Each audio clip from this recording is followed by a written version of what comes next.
नमस्कार, आप देख रहे हैं भारत टाइम्स न्यूज और मैं हूं आपके साथ मानवी ठाकुर।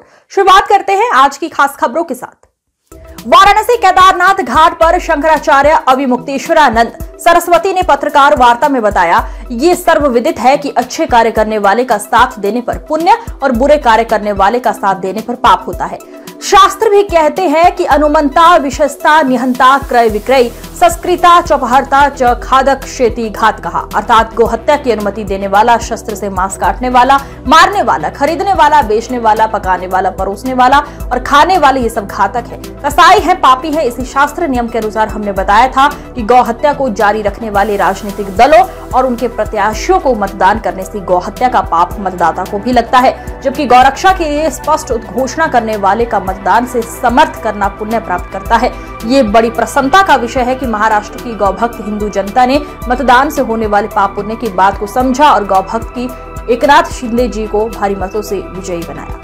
कहा जा रहा है कि बटेंगे तो कटेंगे का जादू चला है महाराष्ट्र में। हाँ, तो केवल जादू महाराष्ट्र में चलता है, झारखंड में जाके बुझ जाता है। वहाँ आगे चल रही थी कि आपका जादू का दिया बुझ गया, चिराग क्यों बुझ गया? तो ये कोई नाला नहीं चला है। महाराष्ट्र में गौ माता का आशीर्वाद साफ दिखाई दे रहा है और बाकी जगह आपके नारे की क्या हालत है देखिए। महाराज जी, शिवसेना को लेकर एक था कि हिंदुत्व की एक बड़ी छवि थी शिवसेना की बाबा साहब ठाकरे की, लेकिन शिवसेना दो भागों में बटी, असली और नकली में, जबकि उनका बेटा था और उसकी ये हश्र हुआ और उनके साथ शिंदे जो अलग हुए। देखिए, लोगों ने कार्टून बनाया है और उसमें बताया है कि प्रदेश की बाला साहब ठाकरे कह रहे हैं कि प्रदेश की जनता ने मेरे भाव को समझा, मुझे दुख है कि मेरे बेटे ने मेरे भाव को नहीं समझा। तो अब आज की तिथि में 57 सीट जिता करके देखिए, जब शिवसेना बटी हुई नहीं थी तब पिछला चुनाव हुआ था, एक साथ सब लोग लड़े थे, तब 56 सीट आई थी और अब 56 से ज़्यादा 57 सीट आ गई। इसका मतलब है कि 57 सीट दे करके एकनाथ शिंदे के नेतृत्व वाली जो शिवसेना है उस पर जनता ने मोहर लगा दी कि यही असली शिवसेना है और शिवसेना के विचारों को यही आगे बढ़ा सकते हैं। उद्धव को नकली ही माना जाए ज़्यादा बेहतर। उद्धव जी जो शिवसेना की जो धारा थी उस धारा से विपरीत तैरने लगे, इसलिए उनके साथ लगे। महाराज जी, उत्तर प्रदेश में भी 7 सीट बीजेपी लेके आई है। चाहिए कि अभी विलम्ब नहीं हुआ है, अपने पिताजी की विचारधारा को फिर से पकड़ करके वो निकल करके आ जाए बाहर। मतलब अब आ जाए शिंदे के साथ, माने शिंदे के साथ। महाराज जी, उत्तर प्रदेश में भी 7 सीट आई है बीजेपी की। हाँ जी, यूपी में भी 7 सीट चुनाव में ही आई है ना, 9 थी और जितनी बड़ी हार हुई थी उसके बाद जिस तरह से कमर कसी गई थी तो उसमें 2 सीट हार जाना। देखिए, जो चैंपियन होता है ना, चैंपियन के लिए थोड़े से जीतना अच्छा नहीं होता, उसको तो अच्छे मार्क से जीतना पड़ता है। तो बड़ी जीत का दावा कर रही है बीजेपी। बड़ी जीत कैसे हो गई? सेलिब्रेशन भी 9 सीट ही थी, पूरे देश का अमला, पूरे प्रदेश का अमला आपका लगा हुआ था। 9 सीट में आप 7 केवल जीत पाते हो, 2 कैसे आपकी चली गई बताइए?